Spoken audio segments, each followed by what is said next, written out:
Hello Virgo, Sun, Moon, Rising, and Venus signs. Kamusta kayo? Sana po ay nasa mabuti kayong kalagayan. Welcome back po sa Star Tarot. At kung bago kayo rito, welcome din po kayo. Please subscribe, like, share my videos, and leave me a comment kung nakaresonate po kayo. Thank you. So, first card ni Virgo, we have a time for healing. Maaaring nanggaling kayo sa po puwedeng nanggaling kayo sa isang sitwasyon na medyo masalimuot, 'no, pinanggalingan and, po puwedeng it happened already like years ago, pero siguro hanggang ngayon mabigat pa rin ang loob mo. Hanggang ngayon pupuwedeng kumbaga meron pa ring tinik sa dibdib mo, kung ano man ang nangyari sa inyo in the past. Kaya pupuwedeng sabi ng universe dito sa inyo, "Tama na Virgo." 'No, tama na. You already suffered a lot. You already suffered for years. So, tama na, ibelato mo na 'yan sa sarili mo na, ah, kumbaga bigyan mo na yung sarili mo ng pagkakataon to breathe, 'di ba? At, maging genuinely happy ka na, 'no? Tama na, putulin mo na yung connection mo from whoever that is, 'no, na nakapag-cause siguro ng sama ng loob or hirap sa damdamin mo. Kasi pupuwedeng kaya ka pabalik-balik, 'no, yung pabalik-balik yung nararamdaman mong sakit, kasi pupuwedeng you are still connected with the person, 'no, na nag-ano na, nakapagdulot ng sama ng loob sa'yo. Kaya, yeah, it's a time for healing. Maaaring time na din ito para pag-isipan mo na tanggapin na kung ano ang nangyari between the two of you, kung sino man 'yan. At, it's about time na din, 'no, para siguro na mag-forgive ka na. Patawarin mo na, 'no, kahit hindi humingi ng tawad sa'yo yung taong yon, patawarin mo na and, do yourself a favor para na maalis na yung bigat sa dibdib mo so that you can start a new life, so that you can start a fresh, life, okay? So, what else? We have it's time to release negativity. Okay? Panahon na para i-let go mo yung mga negativity. Panahon na para i-let go mo ang mga negative situations, negative um, mga negative na mga kaganapan, no, sa buhay mo. Alright? At even mga tao, 'no, sa buhay mo na sa tingin mo negative energy ang hatid nito, tanggalin mo na 'yan sa buhay mo. You don't deserve them, alright?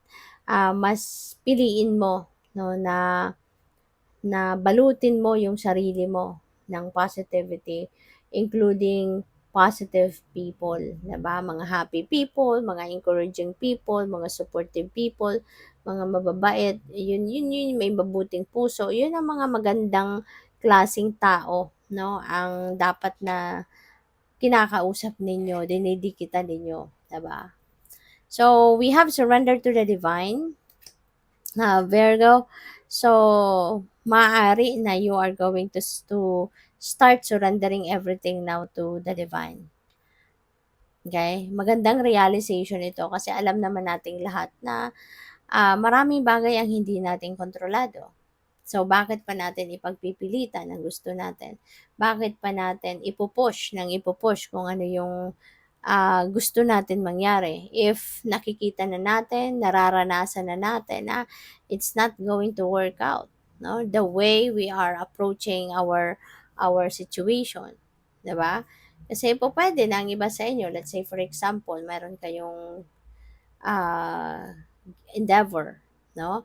And you've done everything you can, no? Na-exhaust mo na lahat, pera, ideas, 'di ba? Yung lakas nyo, kumbaga naubos na sa pag-e-effort, no? Sa pag-e-effort ninyo na ah, pilitin mangyari ang gusto ninyong mangyari, hindi ba? So, yun. Pero despite all the effort that you did, wala pa rin, 'di ba? Mas lalo lang namomroblema kayo, mas lalo lang nagke-create ng mas marami pang problema, depresya or whatever, 'di ba? So, kaya siguro mare-realize ng iba sa inyo na, "Oh, wow." 'Di ba? This could be a sign, 'di ba?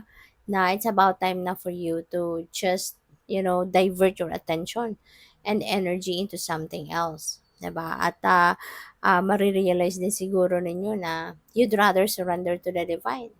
'Di ba? Maaaring makikipag-usap ka na sa divine, no? Lord, ikaw nang bahala sa akin, 'di ba? Kasi wala, no? Maaaring mare-realize mo na kung hindi ukol, hindi talaga bubukol. Despite any effort na gagawin mo, 'di ba?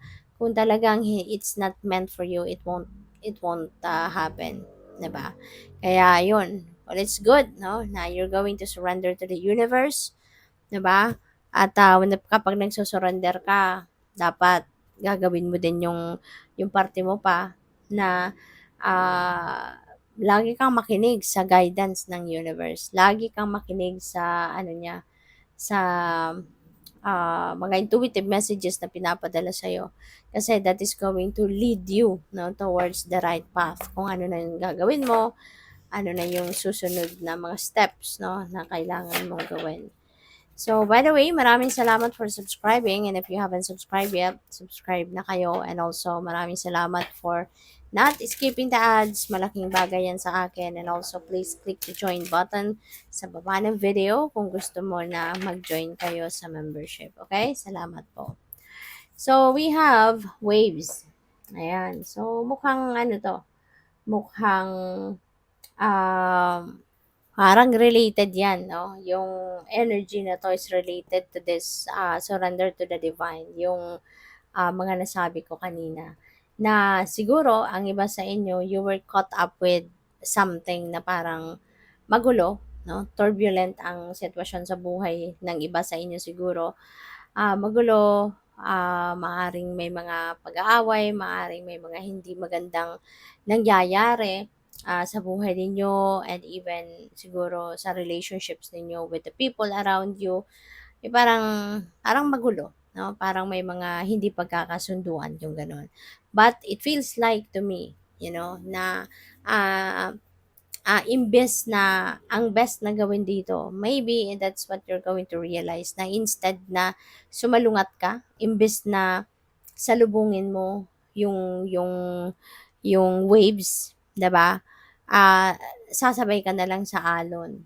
Kumbaga, mas marirealize mo na it's better for you to just go with the waves, 'di ba? Kung saang direksyon ito papunta rather than sasalubungin ito.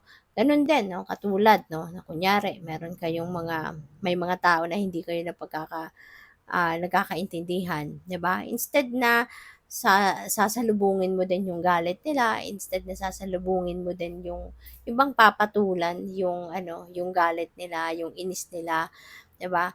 Ay, kung 'yun ang mangyayari, talagang aaway ng bonggang-bongga, hindi ba? Mas lalong mag-escalate yung pag-aaway, yung mga gano'n. So, you just rather, ah, ano, ah, be quiet, 'di ba? Pahupain na lang muna yung ingay, pahupain yung tension, pahupain yung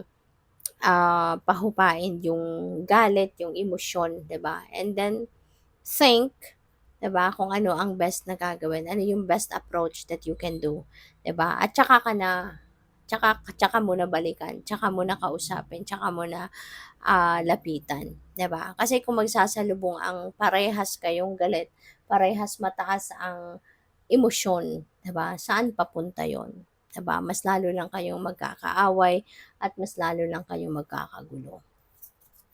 So what else? We have cycles. Ayan. So for some of you, you are going to be reminded sa ngayon or maiintindihan ninyo na life is about cycles. May ending, may beginning.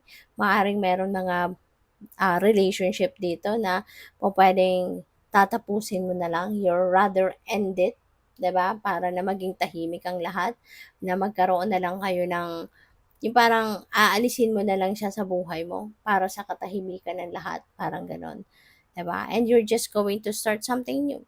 Kasi hindi lang naman siya ang tao sa mundo, 'di ba?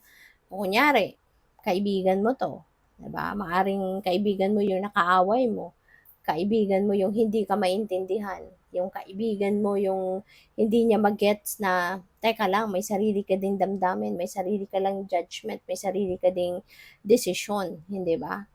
So, hindi niya maintindihan yon. Kaya maaring nagkaaway kayo, hindi kayo nagkasunduan at, diba, maaring sa pakiramdam mo hindi na kayo magkakaayos, parang sobra ng, alam mo yun, yung parang baka dumating ka sa puntong tama na, 'di ba? I don't deserve this person. I don't deserve this person for me to be called kaibigan, 'di ba? Kaya pa pwedeng ang iba sa inyo, you're going to cut off your friendship with that person, no? So, what else? We have diversity. Ayan. So, siguro ngayon, magiging bukas din ang isip ninyo, ang sarili ninyo, na baguhin din ang approach sa buhay. No?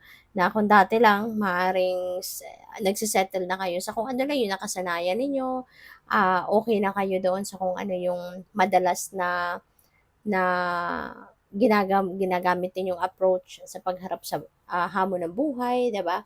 Ngayon, maaaring you will be opening yourself na to different approach in life, no? Maaaring kung ano yung opportunity na nandiyan diyan, 'di ba? Hindi mo na iisipin na, ay, ayoko 'yan kasi hindi ako sanay diyan. Ngayon, maaaring you will be able now to try, or you maybe will decide to try different things. Handa ka nang mag-explore ng iba-ibang klase. So, good luck. Thank you for watching. Love and light. Namaste.